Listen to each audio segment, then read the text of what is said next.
আর একটা জিনিস, সবাই ভারতের তো অমৃতকাল বলছে, নাকি ভারতের অনেক উন্নতি হচ্ছে, কিন্তু একটা ডেটা আমি দিচ্ছি যেটাতে প্রতিটা ভারতীয় নাগরিকের চিন্তা করার কারণ আছে এবং বোঝা যাবে যে ভারতের যে উন্নতি ক্লেম করা হচ্ছে বা বিজেপি যে উন্নতি ক্লেম করছে সেটা অধিকাংশই প্রপাগ্যান্ডা। সেটা হচ্ছে সফট ব্যাংকের ডেটা। সফট ব্যাংক কারা? যেটা Japanese company, Maruti Suzuki company, যারা 2016 সাল 2014-16 সাল থেকে ভারতের প্রতিটা বড় বড় স্টার্ট আপ, লেন্সকার্ট, ওয়াইও, মানে পেটিএম, ভারতের যতগুলো বিখ্যাত ব্র্যান্ড বলুন সবগুলোতেই তারা ইনভেস্ট করেছিল, কিন্তু প্রত্যেকটাতে লস খেয়েছে। এবং এই ডেটাগুলো একটু আসলে একটা জিনিস বুঝতে পারবেন যে ভারতে অ্যাকচুয়ালি পুরো সম্পদ 3% লোকের হাতে আছে, বাকি 97% ভারতের এখনও গরিব। তারা এখনও অনলাইন কেনাকাটা, অনলাইন যে মানে যে ভারতের যে সমৃদ্ধি সেটা সুযোগ নিতে পারে না।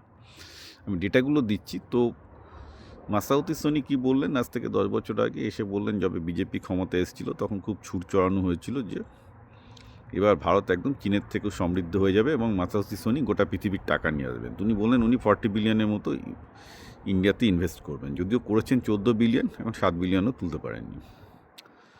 কোথায় কোথায় করেছিলেন? ওয়োতে করেছিলেন, মানে সেই হোটেল চেন, লেন্সকার্টে করেছেন, পেটিএমে করেছেন, স্ন্যাপডিলে করেছেন, সব জায়গায় টাকা হারিয়েছেন। এবং যে ডেটাগুলো অ্যানালিসিস করলে দুটো জিনিস খুব চলে আসে, যে দুটো জিনিস অ্যানালিসিস করলে আপনারা বুঝতে পারবেন যে ভারতের পক্ষে, আপনি বলছেন ভারত বিশ্বগুরু হবে, ভারত এগোবে, হওয়া খুব মুশকিল আছে। এবং একটা জিনিস খেয়াল রাখতে হবে, এখন যেটা হচ্ছে সেটা হচ্ছে যে ইভেন 14.5 বিলিয়ন ইনভেস্ট করার পরও সফট ব্যাংক তাদের সমস্ত শেয়ার লসে বাঁচছে, $7 বিলিয়ন লসে বেচে বেরিয়ে আসছে এবং $40 বিলিয়ন ওপেন এআই অর্থাৎ চ্যাটজিপিটিতে ইনভেস্ট করছে সফট ব্যাংক। অর্থাৎ এটাতে ভারতের তো স্টার্ট আপ ইকোসিস্টেমের ক্ষতি হবেই, কারণ সফট ব্যাংকের জন্যে ভারতের স্টার্ট আপ ইকোসিস্টেমে প্রচুর টাকা এসেছিল, অনেকে প্রচুর টাকা করেছে সফট ব্যাংকের জন্য ভারতে, সেটা তো একটা গেল, তাদের তো যা গেল, কিন্তু সবচেয়ে মানে পুরো ইকোসিস্টেমটাই কোলাপস করবে। কিন্তু সবচেয়ে বড় সমস্যা যেটা দাঁড়াচ্ছে যে এর যে ডেটাটা, সেটা এমন দুটো জিনিসের দিকে পয়েন্ট করছে যেটাতে বোঝা যাচ্ছে ভারতের উন্নতি হওয়া খুব কঠিন ব্যাপার। প্রথমটা হচ্ছে কি, যে এই স্টার্ট আপগুলো, সেটা লেন্সকার্টই বলুন, পেটিএমই বলুন, ওয়াইও বলুন, প্রবলেম কি? সব জায়গায় দেখা যাচ্ছে দুটো প্রবলেম। এক হচ্ছে এই যে ভারতের শুনতে লাগে 1.4 বিলিয়ন লোক, কিন্তু এফেক্টিভ মার্কেট ওই 15-20 মিলিয়নের। ওই 15-20 মিলিয়ন লোকের হাতেই টাকা আছে যারা এফেক্টিভ কিনতে পারে, যেটাতে প্রফিটে চলতে পারে। বাকি সব কুচকাচ কেনে কোনো লাভ হয় না, অর্থাৎ পকেটে বেশি টাকা নেই, মানে নুন আনতে পান থাকায়। তো এটা একটা লজ্জাজনক ব্যাপার যে ভারতের মানে 1.4 বিলিয়নের মধ্যে হার্ডলি 2% বা 3% লোকের হাতেই টাকা আছে, বাকি 97%ই নুন আনতে পান্তা ফেরোই কোনো রকমের টিকে আছে আর কি। মানে ওই এক্সেস ক্যাপিটালটা নেই তাদের পকেটে, যার জন্য তারা এক্সট্রা কেনাকাটা করতে পারবে।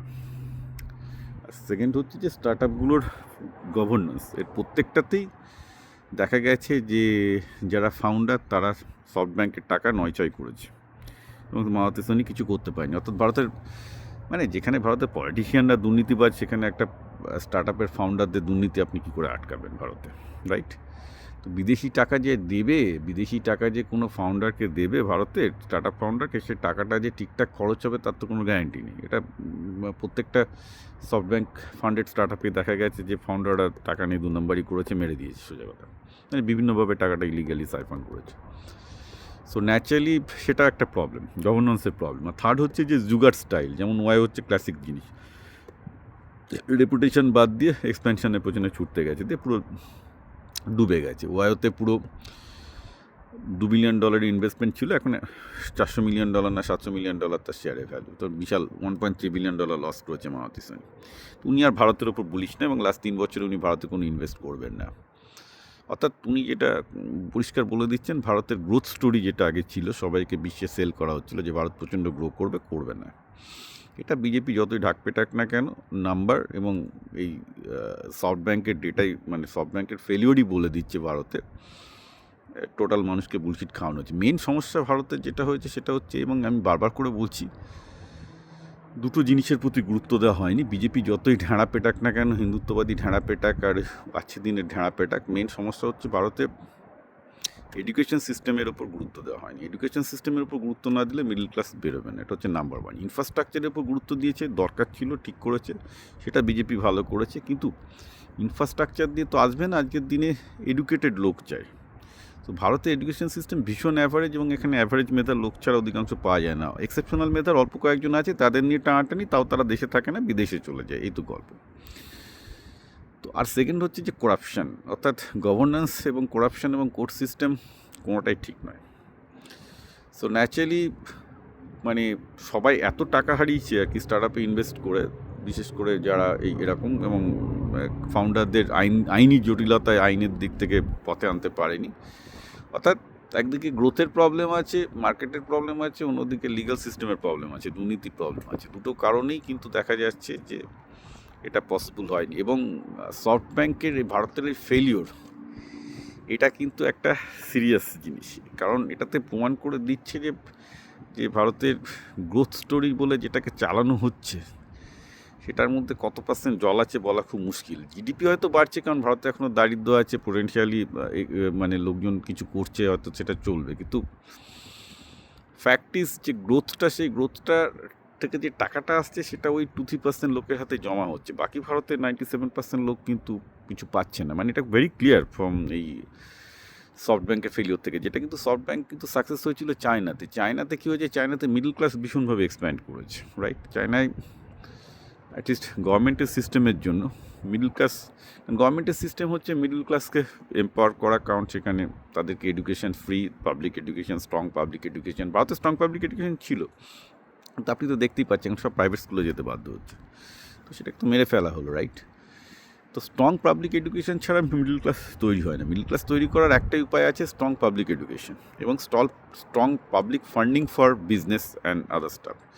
আমি যেটা বলেছিলাম, আমার সাথে জুয়াং বলে একজন কাজ করতো, মিং বলে একজন কাজ করতো ক্যালিফোর্নিয়াতে, আমার আন্ডারে কাজ করতো। ছেলেটাকে আমি হায়ার করেছিলাম, সে এখন চায়না থেকে বিশাল বড় শিল্পপতি হয়ে গেছে, আমার হাতে তৈরি ছেলে বাই দেবে। ওর সাথে এখনও ভালো যোগাযোগ আছে, মাঝে মাঝে কথা হয়, 6 মাসে একবার দুবার করে। একটা বড় সেন্সর কোম্পানি তৈরি করেছে চায়নাতে, কারণ গভর্নমেন্ট তাকে সব কিছু দিয়েছে, সব কিছু দিয়ে সাজিয়ে দিয়েছে পুরো খাপ প্লেটের থালার মতো, যে তুমি যদি তোমার কম্পিটেন্সি থাকে সেন্সর তৈরি করতে পারো, তুমি আমেরিকা থেকে টেকনোলজি শিনে এসছো, এখন বিরাট বড় হয়ে গেছে। আমি পুরো গল্পটা পরে বলতে পারি কী করে ওকে, মানে আমি পুরো ওর কাছ থেকে জানি যে চাইনিজ সিস্টেম কী করে তাদেরকে হেল্প করেছে।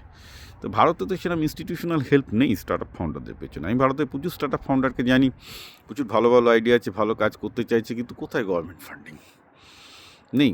গভর্নমেন্টে মানে মিং যেরকম সাপোর্ট পেয়েছে কেউ পাচ্ছে না ভারত, ওরকম ইম্পসিবল, চিন্তাও করা যায় না। সুতরাং এইরকম বড় বড় আছে দিনের কথা, এই কথায় বিজেপি ঢাকঢোল যায় পেটাক। আমি আপনাদের সত্যি কথাটা বলবো, BJP is far behind compare to, মানে বিজেপি অনেক পেছনে আছে। চায়নাতে যেভাবে একটা টিমকে সাপোর্ট করা হচ্ছে, একটা স্টার্ট আপে একটা লোককে যেভাবে সাপোর্ট করা হয়, মানে একটা ফাউন্ডারকে ডিপটেকে যেভাবে করা হয়, যেভাবে পাবলিক এডুকেশন সিস্টেম হচ্ছে, সে তুলনায় ভারত এখন অনেক পিছিয়ে। এখন এগুলো বলবে চীনের দালাল, যদি আমি আমেরিকায় সিটিজেন। আমি যা সত্যি সে কথাটাই বলছি। সো ফ্যাক্ট ইজ, বেশি চেঁচিয়ে খুব একটা লাভ নেই যে আজকে দিন হচ্ছে বা এই হচ্ছে, দিন অ্যাকচুয়ালি বুড়া দিন।